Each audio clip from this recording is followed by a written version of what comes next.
Good morning, campers. Welcome to Radio Camp Half-Blood, a Percy Jackson Read-Along podcast. I am your host, Zach. And I'm B. And this week, we read the first two chapters of Leo. Oh man, was this a lot of fun. I have not had so much fun listening to a character crack jokes in a very, very long time.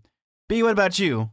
Yeah, he's very different from Piper and from Jason, I would say. I don't think we've really gotten a protagonist like this. He's somewhat comparable to Grover. We've made that comparison before, but he's just like he's different than even Percy, who sometimes would crack jokes. He had a little bit more of a, I don't know, awkwardness to him. Well, like something about Leo, he's sort of more gregarious, I guess. He doesn't really mind. The word that I would use to describe Leo is high energy. He's sort of the stereotype of ADHD, which is interesting because so many of the characters are supposed to have ADHD, but he's very high energy. He's always kind of cracking jokes. And it's interesting that you get his sort of internal monologue because you see the contrast between his more complicated or worried thoughts and then what he ends up saying, which is usually much more lighthearted. Like he's joking, but internally he's actually kind of freaked out. For me, what I think it is very much similar to my defense system, where it's pretty much all crack jokes in the odd of like horribleness. Like that's kind of like his failsafe is to crack a joke rather than be like, yeah, everything's terrible. Wow, you guys are awesome. Like, yeah, in his brain, he's thinking everything's terrible. Yeah, it's interesting because I realize now that what we're basically doing is going down the line of these three characters and how they're reacting to Camp Half-Blood. We've already been introduced to Piper, and then we've seen her react to her sort of tour of the camp, and now we're on to Leo, and we'll see how he reacts. And then obviously the next couple chapters are going to be Jason and how he reacts, which I know last we saw him, he was sort of sent off to deal with Chiron and discuss what's going on with his tattoos and all the other mysterious stuff with his memory loss. So it's really interesting to see these new characters adjust to this setting that we're familiar with. What I really like about this is it really shows the difference between having multiple characters because each one of them is having a different type of guttural response to being a Camp Half-Blood. But also at the same time, what I like about having these multiple characters is we wouldn't have that nuance of having, like, Leo's like, oh yeah, there's my Tia. Last time I saw her, she almost killed me. And he has, like, fire power. He's like, my mom was killed in a fire. Right, if we didn't have his internal monologue, we wouldn't have known any of that stuff. Yeah, if you didn't have that, all you would have to him would be that he's a super-duper high-energy, annoying character. But because you're seeing it from his eyes, like, he is the hero of his story. Right, exactly. He's so interesting because he's kind of both one of the more lighthearted characters we've gotten, but the most broken too at the same time. Yeah, exactly. One of a darker, I guess, backstory, because we're really getting into his internal monologue of like his tragic backstory, which I feel like is very early in the story to be getting that kind of information. Like even when it comes to Percy, I feel like we didn't really delve into his emotions quite as much. Even though he was the main character in PJO, like we just sort of felt like, oh, okay, gradually you come to understand like he has a complicated home life and the stuff with Gabe, but I think he didn't really, I don't know, maybe it's also the age difference too, because aren't they supposed to be just a little bit older than Percy too, so maybe their like understanding of the world is a little bit more jaded? So my understanding is because once again, now that we're in YA, they're in their teens, but also at the same time, what I like again about multiple personalities here is that you're getting like more realistic ways of like people are kind of like some people are maybe like more quiet and reserved like in their backstories, whereas some people are like very like extroverts and like I'm going to tell you my whole life story. I have hung out with people that's like, oh, what's wrong with your day? And they will go on like this whole thing about what is like they're very pessimistic, and it's like I can actually believe like Leo can like reveal more details compared to like Percy, who was more like not seething, but like, you know, he was dealing with Gabe and all those abuses, and he didn't really want to talk about it. It's like out of sight, out of mind. We also have to talk about the different way that it's written, right? Because it's like a different perspective that PJO is written in. It's not like we really delve into like his emotional internal monologue quite as much. Like it sort of talks about how he feels, but it's not quite the same level of like, oh, I'm lying about all these things because I'm conflicted about XYZ. I mean, thus far in this book, we've got Jason, who's having this crisis about not knowing who he is, Piper, who apparently had some sort of vision where she's supposed to betray all of these people, Leo now, who we'll discuss, has this sort of secret ability that's really important, obviously, based on, the stuff that the other campers tell him. So there's like, we get all that information so early on in this book. Like we know they all have this weird stuff going on that they can't quite divulge to other people, but because we're in their head, we know about it. So the way I'm looking at it is like Percy Jackson it's hard to like really, because we've talked about this in length, like is it like omniscient? Is it Percy Jackson telling the story? And because of that, you're not really getting the internal conflicts. Like, yes, he kind of alludes to a lot of things, but again, that was a middle grade book. Here in like YA territory, we're dealing with more personal issues. Like to teenagers, like the worst thing you can have is forgetting your one's identity, as with Jason. When it comes to Piper, it's like kind of like fitting in, but also like doing the right thing. Like, is she going to betray her new friends, or is it going to be like she's going to help whatever? And then when it comes to Leo, he doesn't trust anybody. Like he has like trust issues, but also he gets really nervous around a whole lot of people because in his brain that's bad and he has to keep moving. Because they talk about how he would run away. The last place they got him was in New Mexico before they sent him to the wilderness school. Right, yeah, we get a lot of interesting perspective about what was going on with him while the plot of PJO was happening, which is very interesting. Because it shows like how it's not like this global thing that like everyone like knew about this. Like he was like, maybe I knew about it, but I was on the run. I didn't really was paying attention to the news. Right, yeah, I found that really interesting. So I should probably let you know what I named these two chapters. Oh, yeah, I'm excited, B. What is the name of these chapters? So I decided on the name Leo Rekindles an Old Flame. Oh, that's a good one. The one that I thought of, B, was Leo sleeps in a haunted bed. That's another one. Yeah, I was thinking of it was either going to be about the fire, or we'll get to the situation with Beckendorf. But yeah, something about like Leo rests on a dead man's or something like that. But I couldn't quite phrase it the right way, so I decided to talk about the fire, even though that's really kind of very towards the end of these two chapters that we find out about that. But it's funny because Rick Riordan would do stuff like that. Like it could be the last sentence. Right, exactly. You never know. You never know what he's going to focus on, right? Because sometimes it's like a very minor thing in the beginning of a chapter. Sometimes it's in the middle. Sometimes it's like one sentence at the very, very end, and you kind of never know how relevant or important it is or how literal you're supposed to take it. So I'm just like, whatever jumps out at me as something I want to name the chapter, that's what I'm going to do. So yeah, and that's what I love. That's kind of creative, and that's one of the reasons why we're doing this is because I kind of miss that charm just a little bit.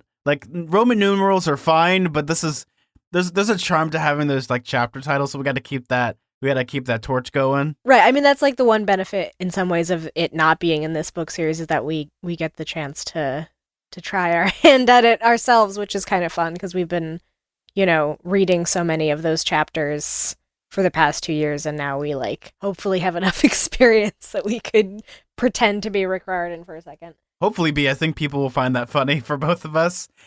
So, B, do you want me to read the summary for the first chapter? Sure do. So yeah, we read. So this was. I can't read Roman numerals, so I'm just gonna be like Leo chapter. Yeah. Yeah. Leo gets a grand tour of the camp. While touring, he thinks he sees his old Tia. Strange, because the last time he saw her, she was trying to kill him. Leo is introduced to his new home and meets the new head counselor of Hephaestus' cabin. He would shake his hand, but the counselor's in a full body cast. He is given a sweet new bed that belonged to an old dear friend, as Leo finds out about a new curse. So, breaking down this chapter, like, you actually brought up a really good point in how these first couple chapters are more like the introduction to the camp. And I like how we have that, especially we get a chance to finally meet the Hephaestus cabineers and kind of like what the Hephaestus cabin is like. And how they've bounced back from the death of Beckendorf, which is kind of something that if you've read the last series, that's something that would probably be in the back of your mind. It's really kind of an interesting peek into like what an outsider would think of this camp in the aftermath of everything that happened. They're like, the Titan War, because that's of course like this big deal to anybody who read that series. Like, of course, it was like this big war. It was the big climax of that book series. And then it's kind of funny in a way that they bring this up to this kid, and he's like, I don't know what you're talking about. Like, what? For me, what I like about that is kind of you're filling in the backstory again. They don't give the whole plot of like the Last Olympian. They pretty much just go like, yeah, so Right? there's No, this war. it's We just kind of the they right briefly amount of talk detail, about I it, think. but also at the same time, what it also does is it gets everyone like if you because you have to remember this book came out a couple of years after Percy Jackson came out, so it's people are being reintroduced to the books again. So some people might not be picking this up for the first time, or maybe this is like a reminder, and that's really interesting to me because as we see it through Leo's perspective, I like that it wasn't the camper they had was Will Salas who was like, let your new buddies, your camper, your brothers and sisters do this for you. Yeah. They'll explain it. Yeah. Like there's nothing more Awkward. awkward than that. Just it's like I shouldn't tell you this, but everyone here has a death curse put on them. So there's like a lot of hints towards Leo's backstory in this first chapter of his. Um there's some questions about like what happened to his mom, his aunt, who the last time he saw her, apparently she was trying to kill him, which that's like kind of the last bit of information we get about her. We don't exactly know what he means by that. We're like moving on. That he's getting a tour of the camp. It's interesting that I think because there are three characters and because we have to spend so long getting introduced to how they feel about the camp, it's like we're already on chapter 5 and 6, but we're still like getting introduced to everything because it's from the perspective of each character. They have to like jump right into how they're feeling and their backstory, or else we kind of like never get information in time. Yeah, it's either that or we get like interrupted the entire time. Like, oh my god, my Tia was gonna kill. Oh, sorry, we're not gonna talk about this today. Though, what I like about Leo as well is like I'm not gonna say it's like a 1-for-1, but we have like another equivalent of like the Annabeth story where he ran away as much as she ran away. So it's going to be interesting to hear that perspective. Right. This is sort of like a redundant Half-Blood story. Like it's like not even a unique thing to say about a Half-Blood is that they ran away. Like that's kind of seems par for the course in some ways. The fact that Percy didn't run away is rare because most of them seem to at one point leave their home because for whatever reason either they feel like they're endangering their family or they like don't feel understood or one way or another or something bad happens to their family. So it's not that surprising that Leo has been on the run just as much as Annabeth had in the past or just as much as Piper had. So for me, what I'm thinking about it is like the reason why Percy probably didn't leave was because that would mean that he would be leaving his mom all alone with Gabe. And that's probably the worst thing you could possibly imagine. Right. And we've already established that Percy's a very loyal person. So it's a little bit different. But yeah, I'm really fascinated to find out more about Leo and everything going on with him because it seems like even before we meet these characters, they already have a lot of stuff going on. And maybe again, that has to do with the fact that they're a little bit older. So there's already been kind of like a lot of weird hints as to them being demigods. Like Leo already knows that he has these abilities, which will get revealed in the next chapter. So there's a lot more than just like, oh, I always felt left out. It's like, oh, remember that time that I had fire hands? Well, I think the weird thing that happens with both Piper, Jason, and Leo is that they all already have supernatural experiences. Like they didn't already think they were demigods. Like Piper can tell people to do something, like give him a BMW, and that happens. Leo can shoot flames out of his hands. The only one that I guess would be actually not even normal is Jason, who already has a tattoo and he can remember almost the reverse. Right, but he doesn't even have any memory of what's going on, so that he's even more complicated. I think that it's very intentional that he's like left to be the last of the three characters that we see interact with camp because then you're like, oh, okay, let's find out more. Let's delve into what the heck's going on with him because there's obviously some backstory. So what do you think is going to happen? Chiron's going to do like a centaur mind meld like in like in Star Trek? Let me see into your thoughts. Dang, it's empty in here. Yeah, I have no idea. I'm really fascinated to see like what the situation is with Jason because we already have discussed that a little bit with Piper and that his like not only are his memories erased so much as like he didn't exist at all, like he did, but like he wasn't ever in this school. Piper being his girlfriend was like a made up memory that she had. Like there's some sort of the mist was lying to both of them somehow. I'm really fascinated to like figure out what's true and what's not, because then again Piper said, "Oh, but I do have these very strong memories of him." So there's like a lot of complicated misdirection going on between the two of them. All of these characters have so much going on already, and I do think it's because they're like already like 15 or something, so they've just been through a lot. Yeah, they've been through a lot and they've gone through heck and back. And even when it comes to Jason, like what I find interesting about him is that he obviously he doesn't have his memory. Again, this is another type of like fantasy trope of the hero. Is he the main character, quote unquote? The leader has the his memories wiped and he has to regain back his personality. Whereas you have like Piper who's looking for her own identity. Maybe, she's trying to get away from the shadow of her dad, but at the same time, she's trying to get her dad's attention. And then you get Leo, who's like unfamiliar with being in like a family because the last family member he had was his mom who died in a mysterious fire. It doesn't help that he's got fire powers. Wow, this is like unfortunate events energy. This is like unfortunate events a little bit here. And also, again, if we look back at like teenage problems, this is very much like, I don't want to say this is like an illusion, like a 1-for-1 for like what puberty is like, but I gotta tell you, when I was going through puberty and I shot fires out of my hands, I'd be like, man, this sucks. Oh, well, I mean, this is like basically every Disney Channel original movie. We've discussed this, right? Like, you can't, like, 13th Year is like the most obvious example, but even like, Halloween Town, like the metaphor of like a kid turning into some sort of like magical creature or monster or something, and that's like supposed to represent growing up or puberty or something, like that, you can't avoid that if you're talking about teenagers. Like that's just, it's gonna come up. Like their bodies are changing and they don't understand what's happening and they're acting really erratic and they're kind of like they don't know how to express their emotions. Like that's literally just puberty. Please tell me that Rick doesn't do the birds and the minotaur speech here. Yeah, the phoenixes and the, I don't even know. I can't think of the equivalent of bees in I was about to say bugbears, but that's from Dungeons and Dragons. No, that's Dungeons and Dragons.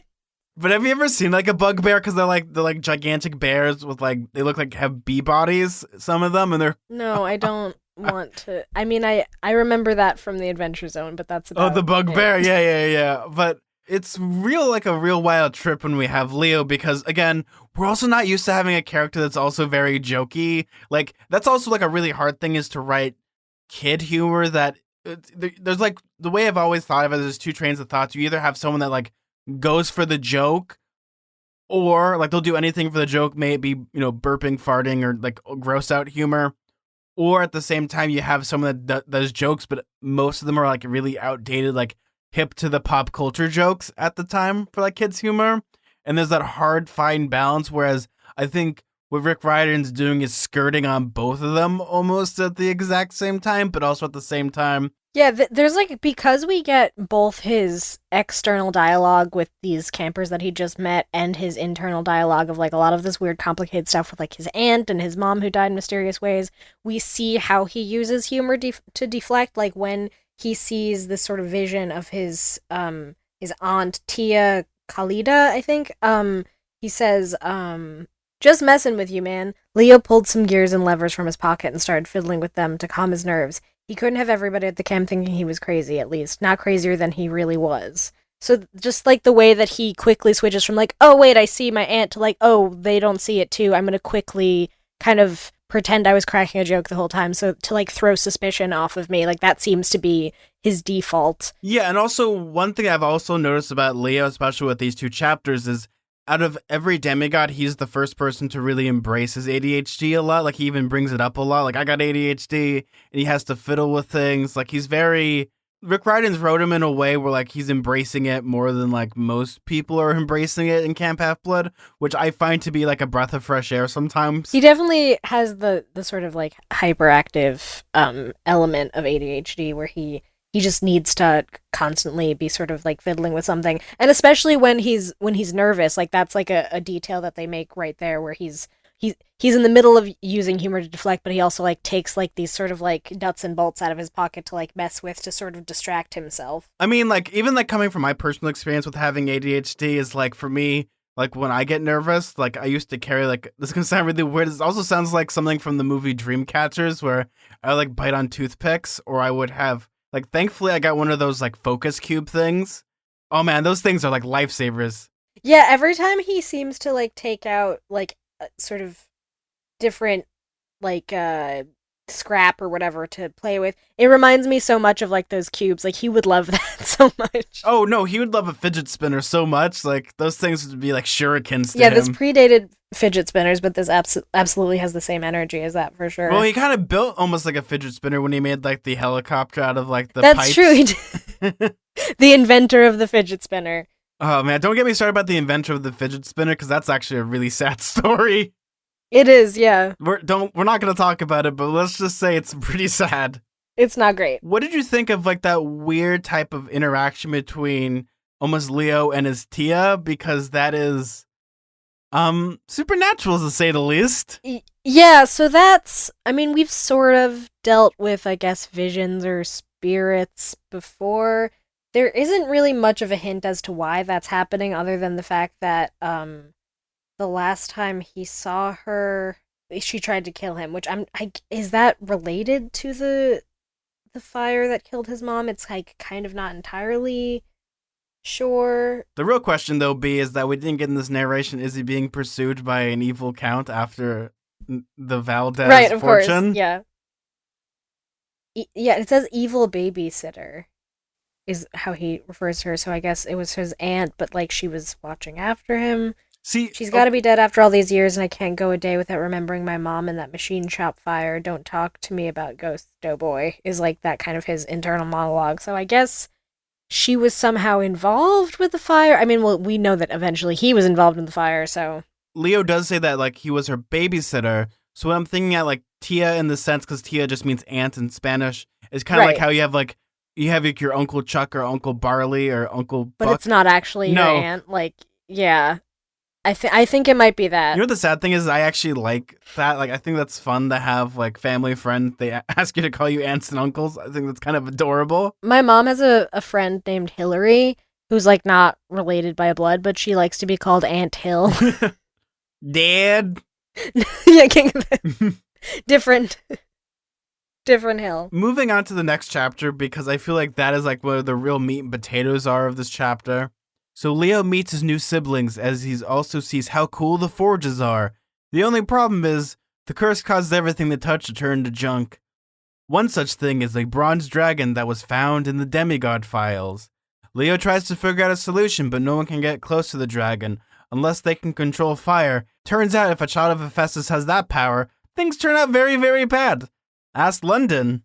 Right, so this is the curse that they were kind of referring to, where ever since Beckendorf died, things have not been going well for Hephaestus Cabin. All of the things that they build don't quite work correctly. So as he arrives at camp, and that's why they kind of seem a little bit concerned that he's a child of Hephaestus, because they're like, oh, things aren't going great over there. Basically, get out. You should pack your bags and leave, man. Right. Nobody's able to figure out this dragon that only Beckendorf was able to harness and actually have it work. Now it keeps malfunctioning and then destroying things, and then we lose it in the camp and we don't know where it went. So I really, so far, have really liked this book because you really get like a closer look at the different cabins, and maybe it's the benefit of having 3 different characters. Yeah, 3 different characters from different cabins. I would assume that they are from different cabins. So we kind of like get a closer look at the specific culture of each one. And in this case, we're zeroing in on Hephaestus, what their situation is, how they're like mourning the loss of Beckendorf, how they've kind of never been the same since then. They have a new counselor and he doesn't really feel up to the role. Well, he can't feel much of anything. He's in a full body cast. Well, right, he's in a full body cast, but even that, it's just sort of like there's really no way to there's a specific way that Will phrases it where he says it was hard on the whole camp when he died. Jake, he became head counselor in the middle of the war, same as I did actually. So it's sort of like talks about this cultural shift that happened in Camp Half-Blood, where in the middle of this war that was happening, a lot of new counselors had to kind of like rise to the occasion because a bunch of people kept dying. Well, it was more like the passing of the old guard, but like during wartime, where it's like the captain's dead. Who's next? Who's higher up in the ranking system? You're the new captain. Yeah, they doesn't seem like they were quite ready to take the reins, so to speak. Even in war, no one's ready to take command. It's one of those hard things. And I like how this is, again, I love that Rick Riordan did this specifically where it's been one summer. They've pretty much have had like reconstruction. I mean, I guess that's a short reconstruction, but they have this again, like in Percy Jackson, like as much as I like Percy Jackson as a character, he doesn't really explore the camp all that much. Like you see like his cabin because no one's there. Nothing really happens. But he's the only person, exactly. I think that that's what it is. I think because Percy was like the sole person in his cabin, I guess other than Tyson sometimes, you didn't really get this like cultural understanding of like this is what it's like to be a new camper with this like established cabin of new campers, especially because now that like the structure of Camp Half-Blood is different and like new demigods are being claimed at a faster rate, and you know it's the middle of winter and still there are a bunch of campers there. It's actually more of like a culture than just like, oh, you show up and it's like this empty cabin. There's people there. I also like that Rick Riordan's picking people that have like they're not members of the big three. Really, if we're going from like right now, and there's like not so much agency, which I like. It's like you can like sit back. It's like the years before the year before Harry Potter came, people were like, "Man, this is a nice school. Man, Hogwarts is awesome." Harry Potter comes, "Oh God, this is the worst thing ever. Hope I can get out of here in time." Right, yeah, these feel almost more like the tertiary characters. Like we get to peek into like what the general life of these other campers are like, and it's funny because Percy's still sort of like involved with everything. Like they mentioned that that's how Beckendorf died. Is like he and Percy Jackson blew up a cruise ship, and then Leo thinks that guy must have been into everything around here, and I think that that's kind of a really hilarious outside perspective. Like, yeah, of course we see him as this protagonist, but then imagine being this new camper finding out like, oh my god, every new story I hear from these people involves Percy Jackson. This guy's everywhere. Oh my god, Percy Jackson, please get out of my pie. You're in all of our pies. It actually reminds me there's an anime that I like called Soul Eater. Because of the quarantine, I've been just watching anime again. I've been off the bandwagon. It's like, right, you pull me out just to pull me right back in again. But it reminds me there's this anime called Soul Eater, and there's a spin-off series, which is, it's a joke, but the joke is that you follow the background characters that are so irrelevant against the narrative of the actual story. And it's funny to me because you see these epic battles, and then you're hanging out with these people that are very tertiary, and like, wow, that's so cool. Like, you see it off in the distance. Right, for every hero, there's like the other people who were around when that happened. And I do think that that's what's so interesting about this book is you really get to see the aftermath of everything that happened. Yes, B, it's like my favorite movie, Lion King 1.5. It is a lot like Lion King 1.5. Oh man, how Timon met Pumbaa and how like the thematic things like the earth cracking. Nah, that was Timon and Pumbaa.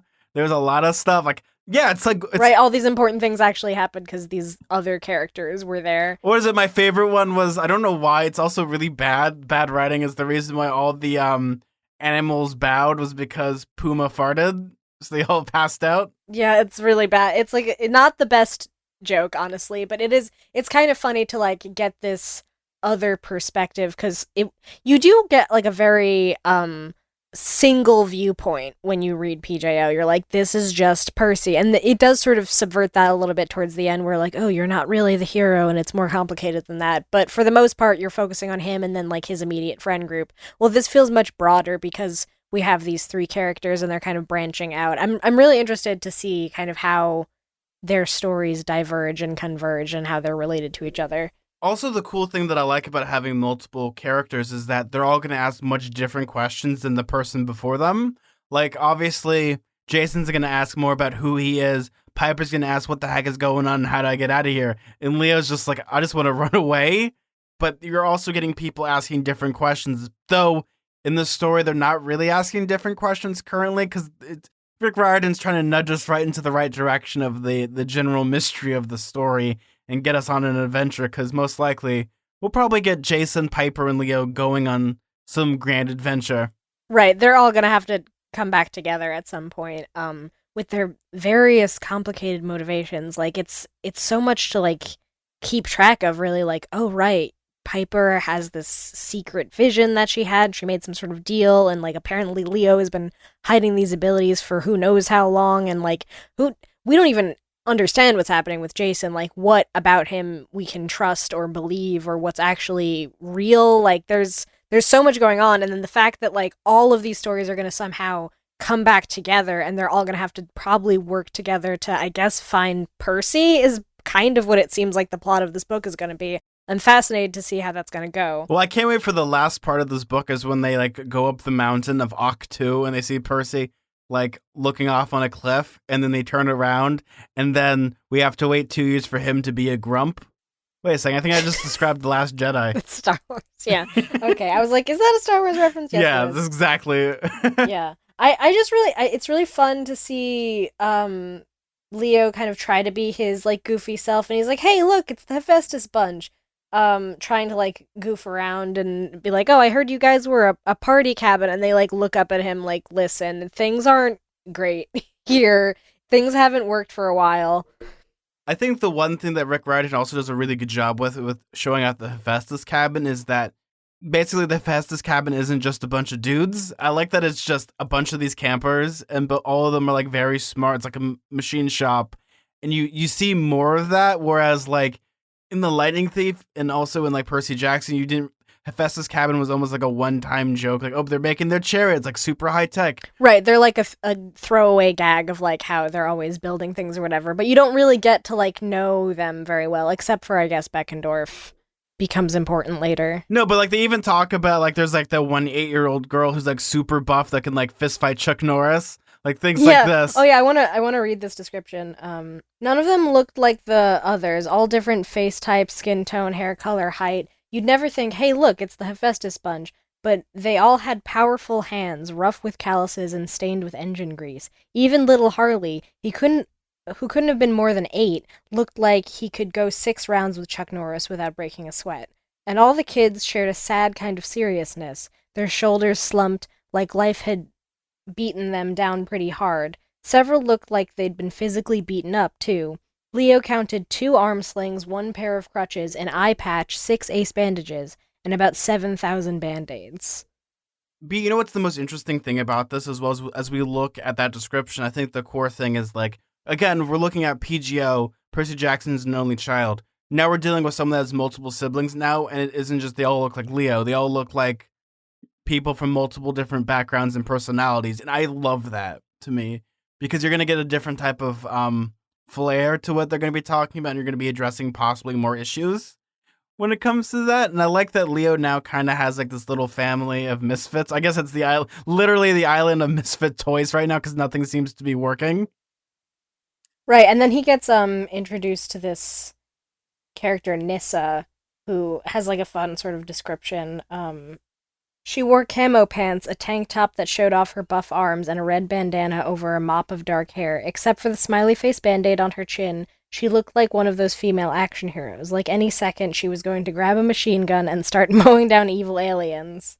I always wanted a sister who could beat me up, Leo said. See, that's some great humor to me. And also, I'm imagining in my head, like, she's almost like Rosie the Riveter in that sense. Like, she'll beat you up. Oh yeah, I mean they all kind of have that energy, right? They're like this like scrappy bunch of like, tinkerers who just like have a bunch of like wrenches and tools all over the place. But then of course the contrast being that normally they're really good at this, but now everything they make, even something as simple as like a mosquito catcher, doesn't work. So pretty much these are my people, because legitimately this is where I'd probably be hanging out, in the machine shop. Right, and then building the thing that shoots arrows, and then everyone's like, duck, get down. The cool thing, though, is we're finally getting some more tie-ins with PGO with the Demigod Files when we have the Bronze Dragon from that short story with Beckendorf is kind of like run amok. Right, so this is somewhat important. So I guess the crux of the situation with the dragon is that they can't control it. It like lost they've lost the ability to, I guess, rein it in, and then once Beckendorf died, they had like no one to help them, and then it sort of occasionally it disappears, and then it comes back and just like mows things down in the camp, and then disappears for a little while longer. So they're just kind of trying to like map that out, and I guess this is how we find out that that's why the new counselor is in a full body cast, is because he tried and like hunt down this dragon, much to the failure of their cabin. And so we have the issues of it it has like really sharp teeth and also can breathe fire. And then, of course, Leo, he's kind of smart, right? He goes, wait a second, we're, children of Hephaestus. Shouldn't we be impervious to fire? They're like, well, not exactly. We're just kind of good with tools. We all still get caught on fire, except for sometimes there's a kid or two who has the ability to, control fire, but that's usually really bad news. Isn't that right, Leo? It's usually kind of like an ill omen. Usually, like, if they set things on fire, bad things happen, like the Great London Fire happened. Oh, man. Leo, how you doing over there? You didn't cause any fires, did ya? How's your mom doing? Did she die in a mysterious fire? Holds up his hands. Oh, no. Yeah, so it's pretty obvious that we're leading towards something Leo and fire related. I was kind of surprised that the sort of like plot twist at the end of this chapter like straight up revealed like, yeah, he has fire powers. I thought that it would kind of string us on a little bit longer. You were right about that because I feel like they should have alluded to it, like he has like tingling in his fingertips. Right, yeah, it just comes out of nowhere. It's like, oh, we like hint, oh yeah, sometimes children of Hephaestus, they have fire powers, and then we straight up just like find out about it immediately. I mean, not all of the campers, but us as the readers were like, oh, I guess we're right, the firepower thing. There's also that trauma that Leo has as well. Like, he actually is kind of afraid of fire because it took his mom. Well, yeah, I guess the hint is that... he caused the fire. The last time... He caused the fire, yeah, because it says, Leo had never been the biggest or the strongest kid. He'd survived in tough neighborhoods, tough schools, tough foster homes by using his wits. He was the class clown, the court jester, because he'd learned early that if you cracked jokes and pretended you weren't scared, you usually didn't get beat up. Even the baddest gangster kids would tolerate you, keep you around for laughs. Plus, humor was a good way to hide the pain. And if that didn't work, there was always Plan B, run away. Over and over. There was a Plan C, but he'd promised himself never to use it again. He felt an urge to try it now, something he hadn't done since the accident, since his mom's death. He extended his fingers and felt them tingle, like they were waking up, pins and needles. Then flames flickered to life, curls of red-hot fire dancing across his palm. So what you're telling me, B, is that Leo's a firebender. Got it.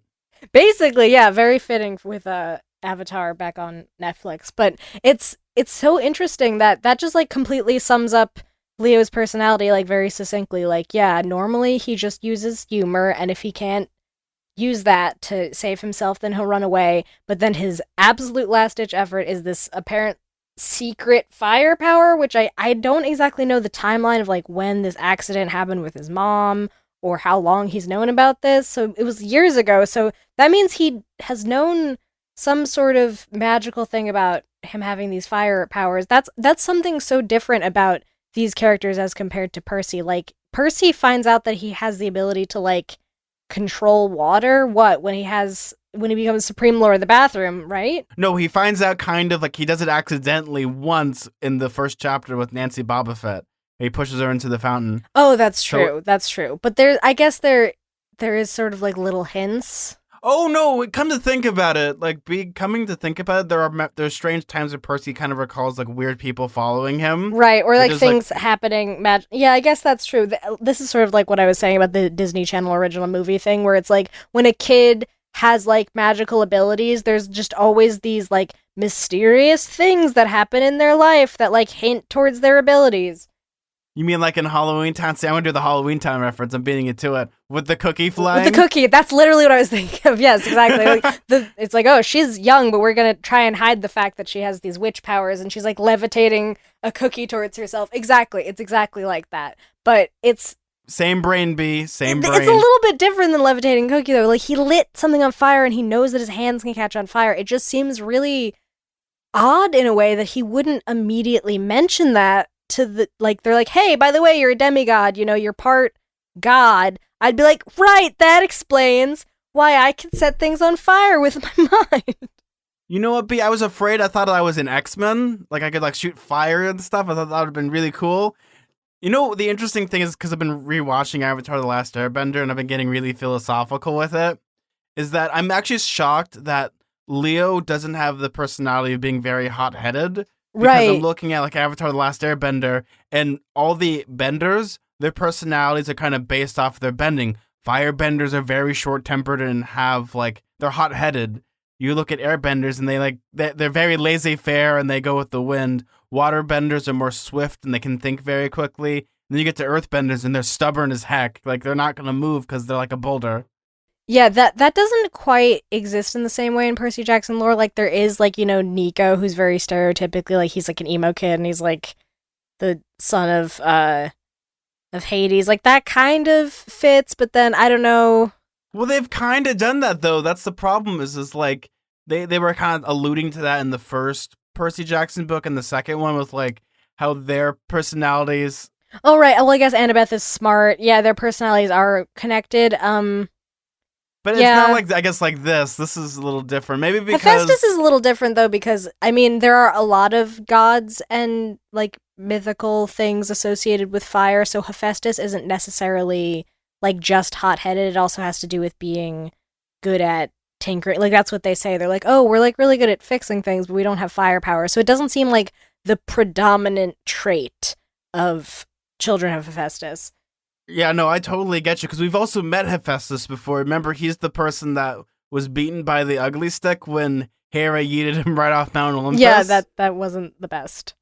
No. Oh, I mean, she isn't the best. Oh my god. Like, my house starts rumbling. I'm sorry. I'm sorry, Hera. So I'm interested to see what happens next. I mean, the cool thing, though, is Leo's got a brand new bed, too. I mean, I'm sure he's dead, tired. Yeah, the only awkward thing is that he has to sleep in Beckendorf's bed. Yeah, there's so I know that the next two chapters are going to be... Have you ever had to sleep in a dead man's bed before, B? I don't think so, no. I've had to. I've slept in my grandma's bed after she passed like a week ago. That's pretty dark. That's pretty dark. Hey, I went right to bed. Like, okay, you're talking to the person that fell asleep watching Exorcist. That's true. Didn't you sleep in a graveyard one time? Yep. I've also slept in a morgue before, B, and where they kept all the bodies. Maybe you shouldn't admit that on a recorded program in case they go looking for you. When they go looking for me? Oh no, check the morgue. You know what? I've actually been told, B, this is going to sound really weird, but those morgue cabinets are actually very comfortable to sleep in. No, they're not. No. This is so macabre. Anyway, so yeah, I'm really interested to find out more about Leo. Obviously, we're not going to get much more information soon, because I imagine it's going to go in order, so we're going to get another couple Jason chapters, another couple Piper chapters, and then Leo. So that's like the one downside of focusing on multiple characters, is we kind of don't get the immediate satisfaction of kind of following this line, though I am looking forward to finding out stuff about Jason, because he's probably the most mysterious of the three of them. And most likely what's going to happen is we're going to meet Chiron really easily, and that's going to be fun to see him again. Well, yeah, we're definitely going to meet Chiron. I'm looking forward to, like, meeting more characters through the lens of these characters, because we know we've already met Annabeth, we've already met some of the other campers in Hephaestus, and I hopefully want to... Well, we know that Mr. D's not there, so we're not going to see him just yet, but we are going to see Chiron and maybe a few other people. Here's a million drachma question, B. Who would piss off Mr. D more, Percy or Leo? I think Leo. Yeah. The thing about Percy that I always got the impression of is that he's more oblivious. He's like oblivious. He's like bumbling. He annoys people, but accidentally. I think Leo annoys people intentionally. That's the difference. He's like a class clown. He's not just like an accidental kind of wise guy. And this is where Mr. D turns him into a wine. No, unfortunately he can't do that. He'd turn him into grape juice, I guess. He turns him into a dolphin, because remember, he loves turning people into dolphins. That's true. That's his fave. And he'd be a dolphin on fire. Oh, that dolphin's on fire. Yeah, you know that song. Yeah. You know what the funny thing is, B? As we're recording this, the new Hunger Games book released today. Dolphin on Fire, the new Hunger Exactly, Games. Yeah, totally. Katniss, she's a dolphin. That dolphin's on fire. Katniss. Horrible. Katniss Everfin, the dolphin on fire. It's horrible. Okay. Oh wait, okay. So when she does like the Hunger Games salute, just one fin up. What's one fin? She has no fingers, so she just goes do do do do. Okay, B, are you ready to read some listener emails? I sure am. We got one from Ava who says, "Hi Zach and B, I just found your podcast, and right now I'm on the 8th episode. I love your podcast. I hope you keep on making more episodes. Thank you, Ava, and we will, hopefully. We're kind of in the thick of it right now. We're definitely going to be reading Heroes of Olympus for, I haven't done the math, but at least another year or two. B, that's being very conservative. That's probably like a year or two.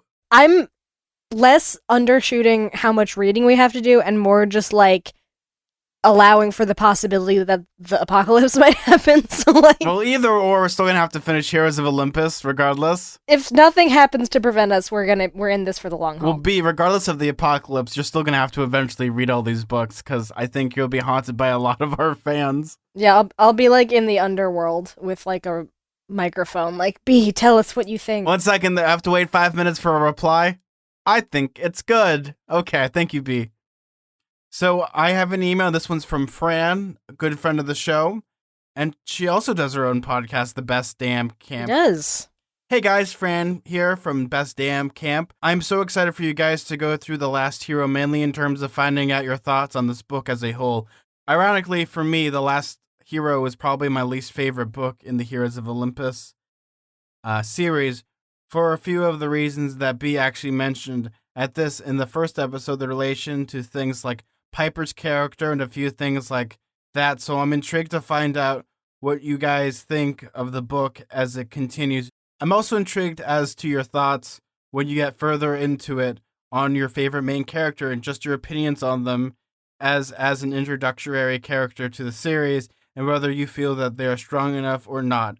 Depending on when you read this email out, my question for you guys will be, what are your current feelings on our main trio as of now? Really looking forward to your analysis. Keep staying mortal, my podcast fam. Your very own Hunter Fran. So B, rapid fire, what do you think of the characters so far? I mean, we've sort of touched on that already this episode, but yeah, I find them really interesting. I think we're getting more in-depth understanding of like their sort of internal world. They immediately strike me as a little bit more compelling than I felt like Percy was, and maybe that's just because I was so new to the series when I read PJO for the first time, or like I said, like their age difference, but I'm kind of really compelled to see where they're headed in all of this. I think they all have like kind of really interesting backstories, like different perspectives and personalities than we've met so far. I think that also their age difference makes them like a little bit more, I guess, self-assured in who they are, which is kind of a little bit of a change. They're pretty like, you know, established as like how they react to things and how they feel. Even like that description like I read of Leo was interesting, like the way he has such very specific established coping mechanisms. Yeah, I think they're all really interesting. I don't dislike any of them so far. I wouldn't say I have a favorite yet. So for me, I think what I like about them is that they're all very different personality-wise. I think that's kind of the most important thing. Like, you're not just having 3 copies of Percy Jackson walking around like, hey guys, I'm Leo. I'm also like Percy Jackson. Hey guys, I'm like Piper. I'm the female Percy Jackson. Hey guys, I'm Jason, the forgetful Percy Jackson. Like, you're not getting that at all. And I really like that you're getting into their headspace in that. I think Leo so far is the most interesting out of all of them, because he's saying one thing, but his brain's saying the other thing. But also at the same time, Piper has an interesting dynamic to her. Again, we talked about this in this episode, kind of like how each one almost like is a personification of like an insecurity of being a teenager. Like, who are you? Like, your identity. How do you want to fit in? Do you want to get your attention of your parents? And also, if you come from like a troubled past, do you try to change it for the better, or do you run away for your problems? Does running away even help in the situation? And I'm interested to see that. Like, again, now I've gone from Star Wars to Game of Thrones when it comes to talking about different perspectives, but in Game of Thrones, there's a lot of characters that I absolutely hated the first time I read the book series, and now I'm reading it again, doing a reread, and I'm finding different appreciations of them, much as like rereading Heroes of Olympus and finding different appreciations of people's personalities, because everyone's different, and I'm excited to like really get down to the nuts and bolts, no pun intended, of each character. Yeah, so I guess we'll find out as we move on through this book and through the series what we think about those characters. First opinions are that I don't know, they're kind of fascinating. They have a lot of dark, weird stuff going on. We got an email from Finn who says, "Hi, Zach and B. I really am enjoying the podcast and I'm insanely excited for the Heroes of Olympus. I've read both of the PJO and Heroes of Olympus series, and I can say that Heroes of Olympus will be a fun ride, and you will like just as much or even more than the PJ books. The character arcs are amazing, and it's plotted out well. I love every bit about the podcast, especially the parts about trashy Disney Channel shows. You'll appreciate this episode. And the detailed analysis that you go into, since the Heroes of Olympus are in a different perspectives, I think it'd be fun to look at how the perspective of the character would differ if it was told from another lens at the end of each episode. I hope you guys have a great time with Heroes of Olympus and later projects. Fan. P.S. To answer your question, yes, the Kane Chronicles aren't as good as Percy Jackson and others, but they have some good plot points to them, and are pretty good for a book, maybe not a Rick Riordan one. So we were just kind of talking a little bit about perspective. That is kind of fascinating, because it's like, I guess we can't even really talk about, like, how this would be perceived by other perspectives, because it's like, I think a lot of what we're reading is concurrent, right? Like, what's happening with Leo is probably happening at the very same time, like all that stuff that we just read with Piper is happening, and then all of the stuff that's going to happen with Jason in the next couple chapters. So I think, right? It's mostly concurrent.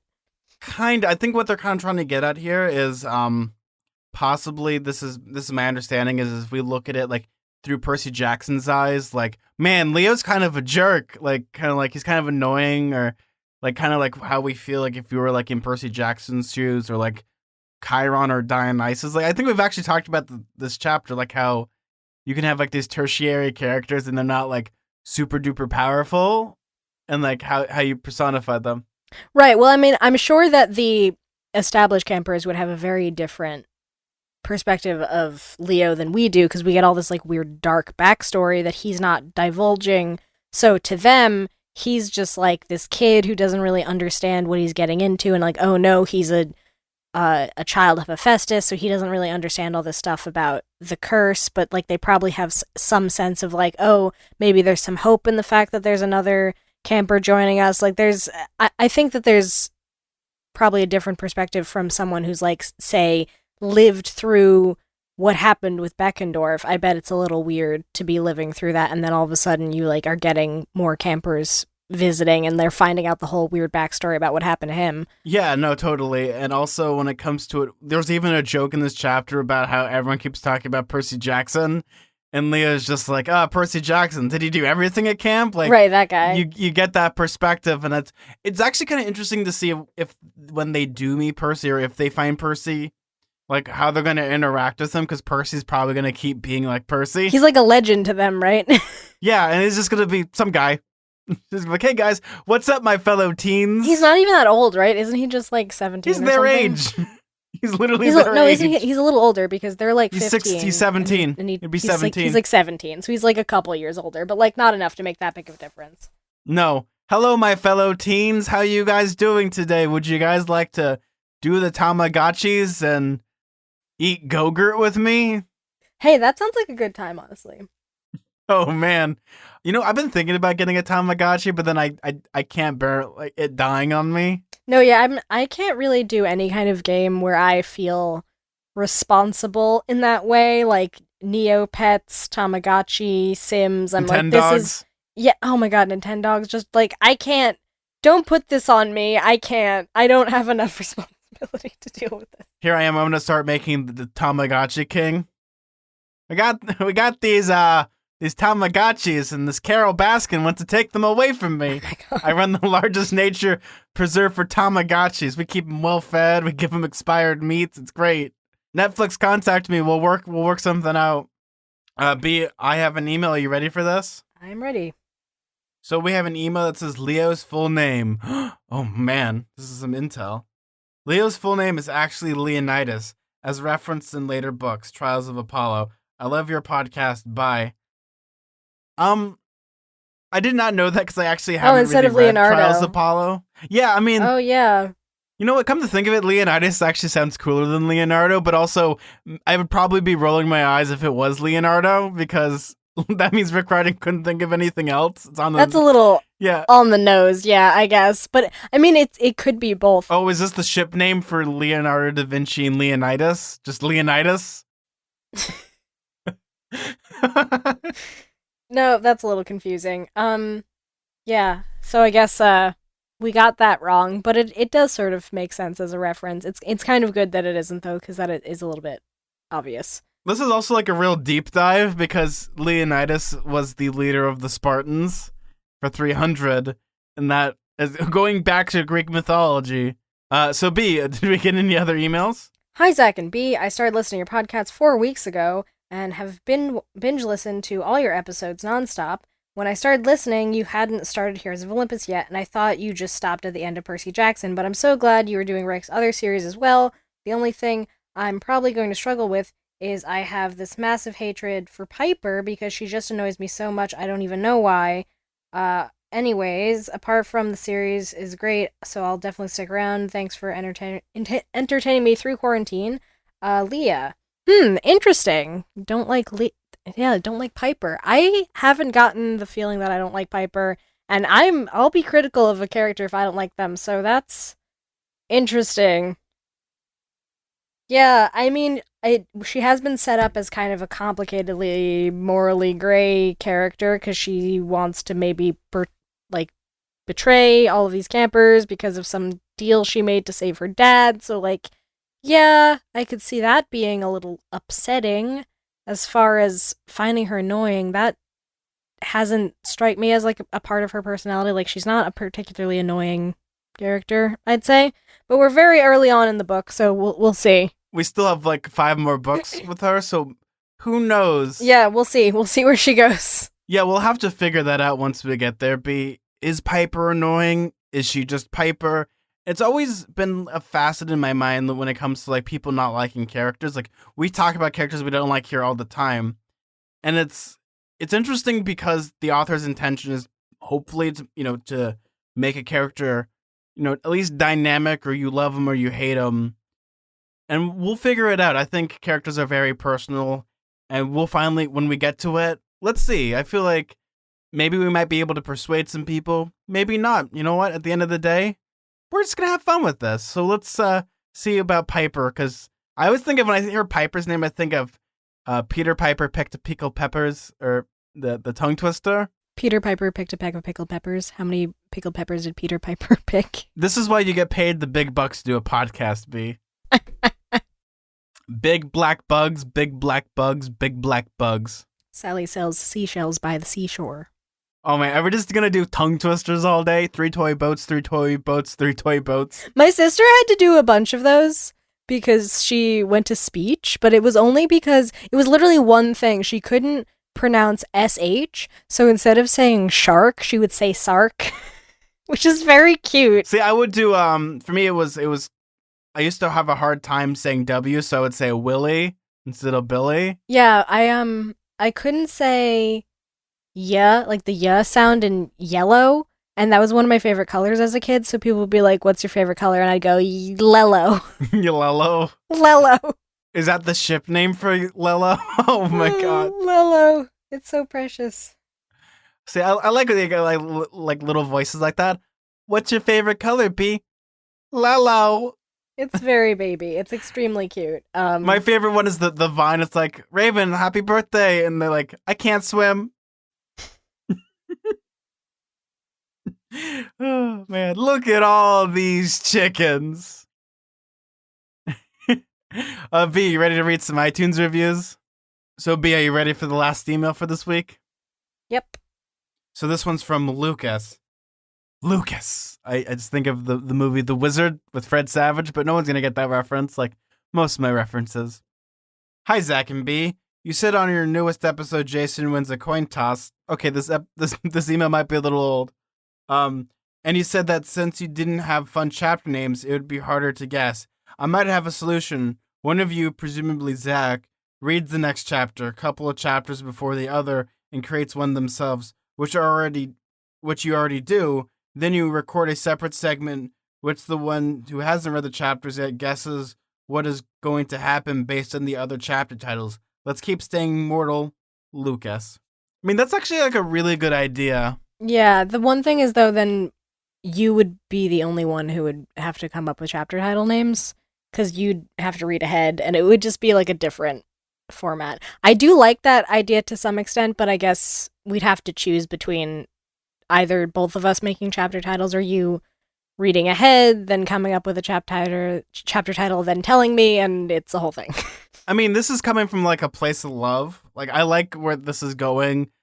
We could try like implementing it, but it kind of like the catch-22 is like we could do that, but it kind of sucks the fun out of it because then I would be making the chapter titles, whereas I don't know, like I like the genuine reaction that we got. Like for this one, this was a good chapter title. What was the name of this chapter again? Because I totally forgot it. Leo rekindles an old flame.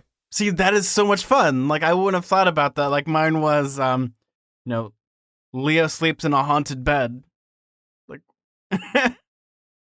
see, we're kind of doing it, or maybe we could kind of like implement. I have to guess first the person before we give it like in the front of it. Like kind of do like mix or match. Maybe that's something we could possibly do. We'll discuss this off air. But thank you so much, Lucas. Yeah, we're adjusting to our new format, so we'll see. It's a rocky road. Did not do that on purpose either. Oh God. V, I'm infected. Infected with the uwu. Hello? Oh God, V. Okay, this is gonna be for all the people that play Call of Duty Warzone. I made a joke a couple days ago because when you die in Warzone, you go to the gulag. And I was playing with some friends, B. You know what I said? Oh no, we're going to the gulag. Goo-woo. That's not good. I can't believe I just said that live on air. That's staying in. Well, I've come up with a character called Dr. Baby where I bother my boyfriend by pretending to be a baby who doesn't have a medical license but for some reason practices as a doctor. Okay, oh my God. Oh no, you have dysentery. Oh God. You have amphwax. It's a biological weapon. Oh my God, B. This is why we're friends. You know that, right? Oh, I think so, yeah. What is it? Let me do a Dr. Baby one. I think I got one. Doctor, I have a hard time getting up in the afternoon. Oh no, why don't you get up in the morning? That'll be $500. There's no insurance. Oh no. Medicare for all. Looks like I'm going to the goo right now. Jesus. This all started because my boyfriend started saying the word botulism, being like, that's fun to say, and I'm like, it's not. So I turned it around on him. Did an Uno reverse it. I got good news and bad news. What's the good news? It's almost nap time. What's the bad news? You're tested positive. Yay! Or my favorite thing was being like, all of my patients, pregnant pause, have died. Oh, God. It's like, ooh, okay. I like how we've gone from like wholesome to just. It's very dark. You called me macabre for sleeping in a graveyard, but yeah, this is. No, see, that's the thing is our brains. Something is happening to us. Oh no, V, same brain. We're talking about Halloween time. We're becoming the same person. Yeah, they're merging. V, do you want to read? I do. We got a few iTunes reviews. One says, yes, 5 stars. This podcast is amazing. I love it. After Heroes of Olympus, can you guys do Kane Chronicles?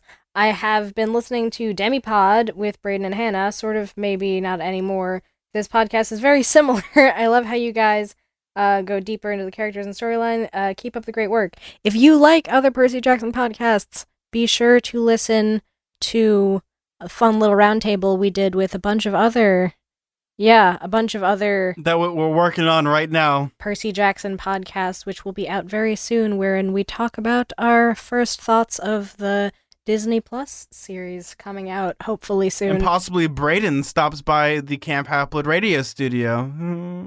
Yeah. So I have an iTunes review. It just says Aragon, 4 stars. I really like this podcast, except that you guys do not like Aragon. I love the way you guys always are pretty happy and never a downer. I mean, sometimes we're a downer, and I'm sorry we don't like it. I've never actually read Aragon, but I haven't heard great things about the author. It's okay not to like something that's, a piece of art. some people like a lot of things, some people don't. Like, it's hard because you want to love something so bad sometimes that you want other people to love it. And sometimes it can be a catch-22. Hey, my favorite movie of last year was Knives Out. My best friend absolutely hates that movie. We're still friends. That's pretty much it. Yeah, we all have different opinions, I guess. I can't give my opinion one way or the other, but if the author is kind of mean to people, I can give my opinion on that, and you probably shouldn't be mean. And I have no comment about that statement whatsoever. Yeah. B, what is the other iTunes reviews that we got? We got one that says, I love it. I love the podcast. I have been looking for a Percy Jackson podcast for a while, and I'm so happy I found one. I'm sure you probably have already heard, but Percy Jackson is going on Disney+. Rick just released a video announcing on Twitter, so keep doing what you're doing, and let us all hope this new installment of Percy does not turn out like the movies. We hope so, too. We hope, we pray. Yeah, we don't know when the series is going to come out, but we do plan on covering it when it does. Yes, and we are planning to pray to both the gods and the elder gods and anything in between. Hopefully, I'm going to take a guess and save the track record of like His Dark Material, Series of Unfortunate Events, bunch of other series. Did you see that Artemis Fowl is out very soon? I'm excited. What are you talking about? I saw the trailer. I don't know really almost anything about Artemis Fowl, but it doesn't look good. So I hope that Percy Jackson is better than that. I, for one, are waiting for the Artemis Fowl Disney Plus series when the Artemis Fowl movie bombs and they decide to relaunch it as a Disney Plus series, which will probably be better. Wait, it is a Disney Plus series, isn't it? No, it's a movie. Oh, it's a movie. So I'm already It's on Disney Plus, though. Well, that's because it was going to be in theaters, but this is the first movie. They're dumping it on Disney Plus because it's. I see. That makes sense. So they won't be losing much money. No money, no honey. So B, I got a new Netflix series. Hey guys, welcome to Zach's Life, starring Zach. Orange is the new Zach from. So I have an Apple Podcast review, and this one's from Sid that says, name correction. Leo's name is actually Leonidas, not Leonardo. Keep up the good work, guys. Thank you so much for that lovely review. Okay, so that's also from the same person who emailed us, I'm assuming. I'm going to take a guess, yes. Yeah, unless that you had like the same thought. Another review who says, this is really great. I love this. It is really awesome. 5 stars. Thank you. That is the best. I like when we get short, simple things like that. So B, are you ready for the last one? I am. This one is hilarious. I can't believe you skipped this one just to give it to me. I feel so special. It just happened to be the last one listed, but go for it. So this is Libby, the proud Hufflepuff. You two are great hosts. I love how well you can bounce off each other. What starts out as a simple question can somehow lead to a rant about serial killers, sandwiches, and the entire plot of a centaur love story. Love the podcast, Libby. It's so true. That's extremely. You're gonna absolutely love this episode. I can tell you that. Yeah, because we're just all over the place. Maybe because I'm like sleep deprived. Maybe because it's like hotter than heck in my recording booth. But I feel pretty good so far today. Yeah. I get to hang out with one of my best friends too. So thank you guys so much for listening to another amazing episode of Radio Camp Half-Blood. We love you guys so much. Hope you guys are being safe and being snuggly wuggly in your beddy wetties. Yeah, and thank you for all of your reviews and emails. You guys have been very, very consistent in contacting us. I know that we haven't gotten to all of you yet, but we will. And we are aware of the Disney Plus series. I'm sure people are still writing in to tell us about that. If you really want to know our first thoughts about that, our episode, like I said, with all of those other various Percy Jackson podcasts, Demipod, Floor 600, a bunch of them. Best Damn Podcast, like literally every one of them, we all kind of got together and recorded a fun thing. It's kind of actually amazing we were able to figure out a time when we were all free, but we figured it out. We assembled the clans for the War Council, and we talked about it. The most ambitious crossover event. Do. That's it. I can before I get sued. So thank you guys so much for listening. B, where can they find you on social media? You can find me on Twitter and Instagram at bkellygorman, and you can find me on Tumblr at twinpoetry.tumblr.com. And if you want to find me, you can find me on Twitter at Suda41. That's SUDA41. If you want to follow our show on Twitter, that's at halfblood_radio. If you want to email the show, you can email us at radiocamphapblood@gmail.com. We also have a Patreon/radiocamphapblood. We actually got a new donor named Ryan. Thank you so much for supporting our show. We really appreciate it. It keeps the lights on for us, gets editing equipment, hosts the show. Because actually the surprising thing is that hosting a podcast is actually kind of expensive. It's actually kind of shocking, the host the files. I really appreciate all of you guys who choose to be Patreon patrons. It's really cool. I know that not a lot of people, right, I was going to say not a lot of people have tons of funds at this juncture, so it's really cool that you guys, kick us a little something extra for making the stuff that we make. Hopefully we have like more bonus episodes and stuff in the future to look forward to. Incentive for being awesome and donating to our Patreon. Thank you so much. We just want to say thank you guys so much. We also have t-shirts available at TeePublic, so go to www.teepublic.com and get some awesome shirts. We're going to have some more coming up hopefully very, very soon. We're working on the deets right now for that. Well, guys, I'm Zach. I'm B. And let's keep staying mortal. See ya! Bye, guys.